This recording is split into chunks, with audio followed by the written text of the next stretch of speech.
Hello បាទថ្ងៃនេះសូមណែនាំមកបងប្អូនទាំងអស់គ្នាដែលគាត់ទៅលេងនៅប្រទេសចិនហើយអត់ដឹងថាញ៉ាំអីឆ្ងាញ់បាទថ្ងៃនេះសូមបង្ហាញពីអាកំបាំងមួយដែលសារយើងទៅតាមផ្សារនៅប្រទេសចិនជាទូទៅគឺឃើញគេលក់សាច់អាំងហ្នឹងយើងចេះឆ្ងល់ថាសាច់អាំងហ្នឹងមិនបានពេលខ្លះយើងទិញទៅញ៉ាំឆ្ងាញ់ពេលខ្លះយើងញ៉ាំទៅអត់ឆ្ងាញ់អញ្ចឹងណាបាទអញ្ចឹងវីដេអូនេះ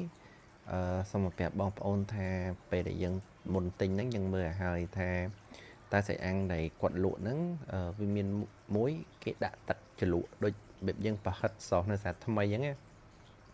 ប៉ុន្តែមកប្រភេទទៀតគឺគេយកទៅអាំងហើយដាក់លាបខ្លាញ់នឹងគ្រឿងវាស្ងួតទេបាទសាច់អាំងហ្នឹងគឺគេលក់ចកាអញ្ចឹងណាបាទពេលអាំងហើយបានគេហុយម្ទេសហើយនឹងគ្រឿងវាអញ្ចឹង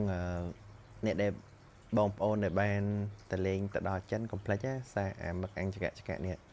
បាទថ្ងៃមុនហ្នឹងខ្ញុំទិញម៉ៅហាងហ្មងបាទ50ចក្កយកចែកគ្នាញ៉ាំ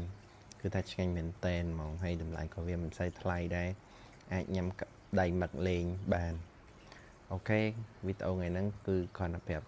ពីរបស់ឆ្ងាញ់នៅចិនតែប៉ុណ្្នឹងទេបាទបាយបាយ